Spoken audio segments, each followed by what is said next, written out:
هذه الجماعة وغيرها من الجماعات المتأسلمة اتخذت دينها الديمقراطية،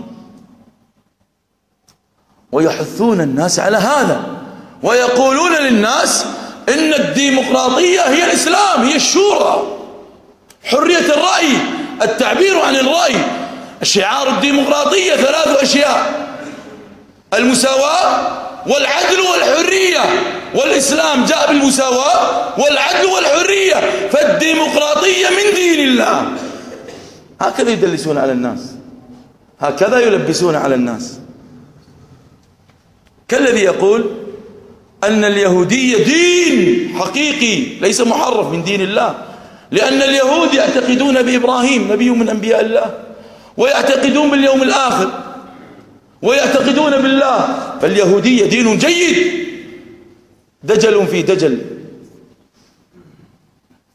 لماذا الديمقراطية دين غير دين الإسلام؟ قال العلماء: أي فكر أو منهج أو عقيدة، أي فكر أو منهج أو عقيدة تجعل الناس مثل الله أو يشركون مع الله، فهذا دين غير دين الإسلام. بمعنى عمرو بن لحي عندما ذبح لغير الله أشرك شركا واحدا، فانتقل من دين الإسلام إلى دين الوثنية. فأي فكرة يبتكرها الناس أن يجعلون هناك شركا في الربوبية أو شركا في الألوهية، فهذه الفكرة دين غير دين الإسلام. الديمقراطية أشركت مع الله في توحيد الربوبية وفي توحيد الألوهية. كيف هذا؟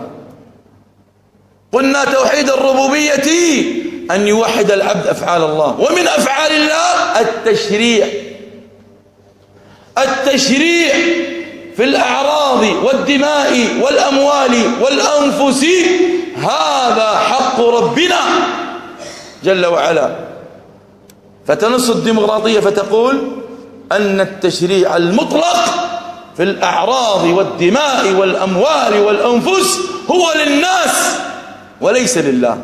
العلمانية: اعط مال لله لله، واعط مال لقيصر لقيصر. فيجعلون الناس أربابا من دون الله، حتى ليس مع الله، من دون الله. وأنت يا أيها المسكين تفرح وتقول هذا حزب إسلامي الآن وبشار ذهب، ويسوون لك انتخابات ويسوون صناديق انتخابات ويقول لك انتخب، ويجي لك واحد دجال باسم الإسلام يقول لك نعم نحن نسوي حزب إسلامي وندخل ونطالب بالشريعة ونطابق بالإسلام ونطالب. أنت تخدع وترشحه مشرعا من دون الله. ما نعبدهم إلا ليقربونا إلى الله. شرك يريد به مرضاة الله، ولكن على حساب توحيدك، على حساب إسلامك. أن تقدم مشرعا في ضيعتك غير الله، ومن رشح مشرعا فقد أشرك مع الله والعياذ بالله، ولو بنية صالحة، لأن النية المجردة لا تنفع مع الشرك الأكبر، بل أقول النية المجردة لا تنفع مع البدعة بل مع الحرام. فمن سرق لكي يبني مسجد مردود عليه. قال عليه الصلاة والسلام: من أحدث في أمرنا هذا ما ليس منه فهو رد. فكيف تقدم مشرع غير الله؟ كيف ترشح مشرع غير الله ولو كان رجلا صالحا؟ بل هو طاغوت.